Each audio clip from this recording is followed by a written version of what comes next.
Bienvenue, chers téléspectateurs, à l'émission La science chrétienne et son simple message. Une émission du comité de publication de la science chrétienne pour la RDC de l'Église du Christ scientiste. Notre thème d'aujourd'hui est la prière individuelle et le progrès à travers l'Église. Nous allons, à travers cette émission, parler de l'importance du progrès individuel, mais aussi de l'importance du progrès à travers l'Église.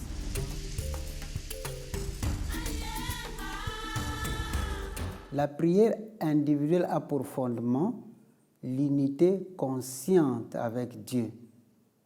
Quand Jésus priait, il se rappelait de son origine spirituelle. Il cherchait à connaître son origine spirituelle. Il cherchait à connaître d'où il était venu. Et il savait qu'il venait de Dieu. Et nous aussi, quand nous prions, nous devons chercher à connaître la source de notre existence, la source de notre vie, notre origine spirituelle. Nous devons prier pour savoir que nous sommes ici de Dieu. Nous ne venons pas de nous-mêmes, mais nous venons de Dieu. Bien que nous puissions être nés des parents humains, mais en réalité, nous sommes tous ici de Dieu. La connaissance de cette origine spirituelle nous permet d'établir notre unité consciente avec Dieu, de connaître la relation qui nous unit à Dieu.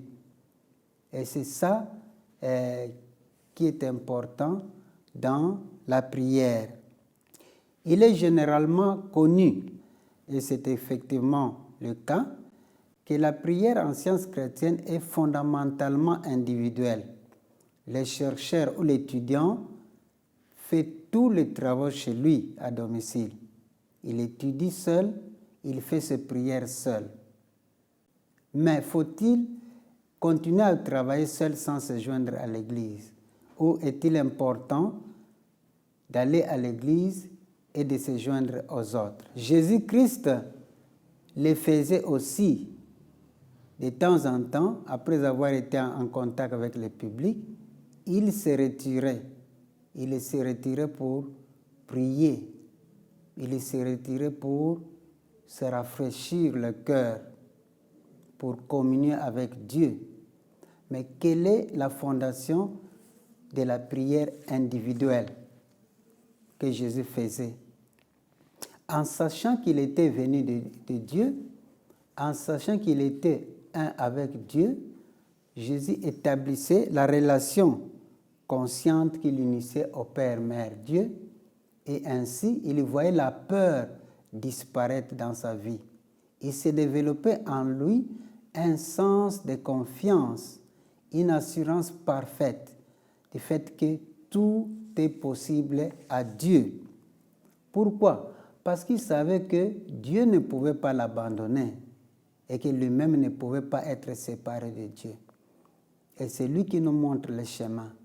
Nous aussi, quand nous prions, il est important que nous sachions que nous sommes unis à Dieu, que Dieu ne nous abandonne pas. Et nous-mêmes, nous ne sommes pas séparés de lui. Cela nous donne de l'espoir, de l'assurance et nous donne le courage d'aller de l'avant. Le courage de faire face aux problèmes multiples de l'existence humaine avec la confiance de l'Esprit du Christ qui guérit. L'inspiration que lui donnait la prière individuelle, cette inspiration, il en avait besoin.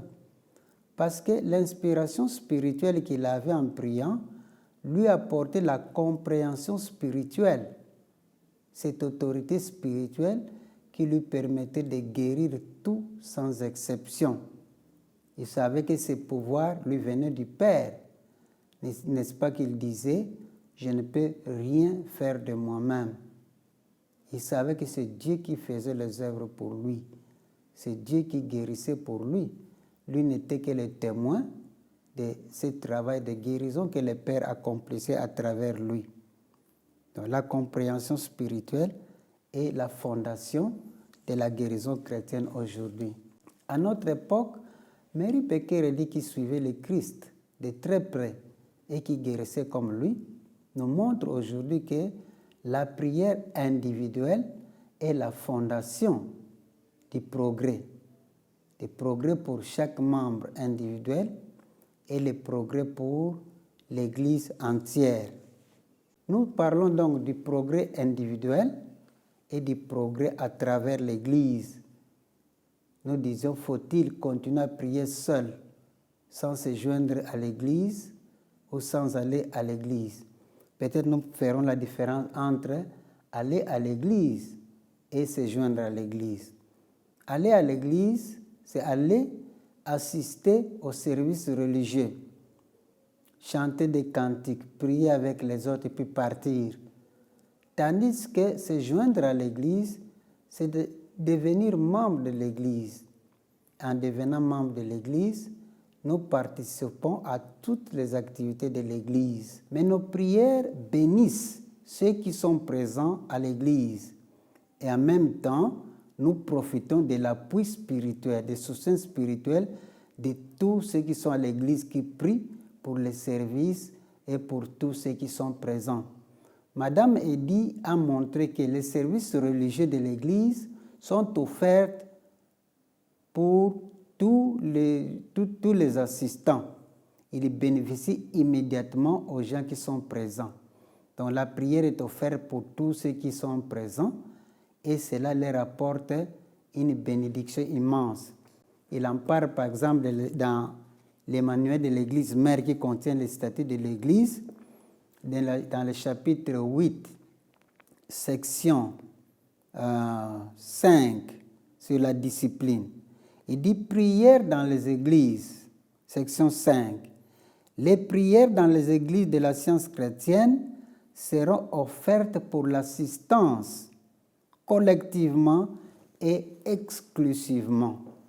Nous prions ensemble, et dit bien collectivement et exclusivement. Donc les gens présents à l'église prient pour ceux qui sont présents. Et ceux qui sont présents bénéficient de ce soutien spirituel de tous ceux qui prient. C'est ainsi qu'il y a souvent des guérisons à travers les services religieux de l'Église. Je me rappelle une fois, quand je servais comme premier lecteur de mon Église filiale, pendant un service que je tenais, j'ai organisé le service de mercredi et dimanche, il y a un membre, un visiteur qui avait connu la science chrétienne aux États-Unis et qui est venu ici en RDC. Il avait trouvé les héros. Il est venu à l'église sans demander qui que ce soit. Il venait chaque mercredi assister au service de l'église. Après le service, il rentrait chez lui.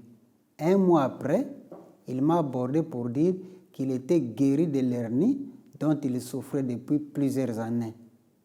Cette personne, c'est la première fois qu'il est venu dans un service religieux de l'église de la science chrétienne. Donc les services religieux apportent des bénédictions à tous ceux qui sont présents. Il est donc important aux membres, effectifs, aux adhérents qui s'intéressent à étudier la science chrétienne d'assister à ces services et de contribuer à leur prière. Donc les apôtres, comme je disais, étaient unis. Et c'est ça le sens même de l'Église. Ils se soutenaient les uns les autres. Ils se protégeaient. Quand l'un avait des problèmes, tout le monde adressait la prière à Dieu. Et les solutions se trouvaient. C'est ce sens-là de l'Église que nous voulons renouveler. L'Église donne plusieurs opportunités, plusieurs occasions pour les membres de progresser. Il y a par exemple les services religieux le dimanche.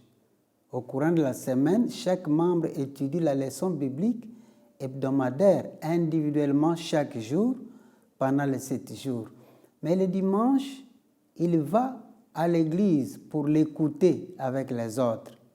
Cette ambiance spirituelle qui se crée pendant que nous écoutons la leçon pendant une vingtaine de minutes, quand les lecteurs nous lisent la leçon biblique que nous avons étudiée au courant de la semaine, nous donne de l'inspiration Et c'est cette inspiration qui développe en nous la compréhension spirituelle dont nous avons besoin pour guérir comme Jésus le faisait, comme Mary Bekerdi nous l'enseigne, et afin de faire revivre le christianisme primitif et son élément perdu de guérison, comme elle-même dit dans les écrits, dans le manuel de l'Église mère. À part les services de dimanche, il y a aussi la réunion du mercredi soir, la réunion de témoignage du mercredi soir.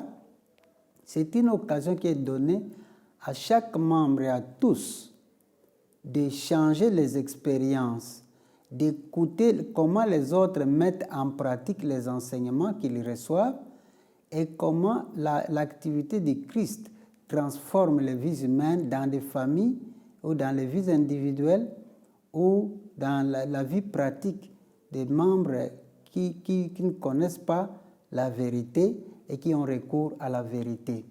Pendant cette journée-là, les membres racontent des expériences vécues et ça donne beaucoup de courage, de réconfort, surtout aux nouveaux venus et aux anciens aussi. Ils sont réconfortés. Ils ont plus d'assurance et de confiance de continuer à s'appuyer sur Dieu pour trouver des solutions à leur vie, à leurs problèmes. Votre progrès individuel se reflète dans les progrès de l'Église dans son ensemble, comme c'était le cas dans l'Ancien Testament avec les anciens chrétiens. Jésus, ses disciples, les apportent dans le Nouveau Testament. Donc nous pouvons, nous aussi aujourd'hui, faire revivre le christianisme primitif et son élément perdu de guérison, en progressant individuellement et en progressant à travers l'Église.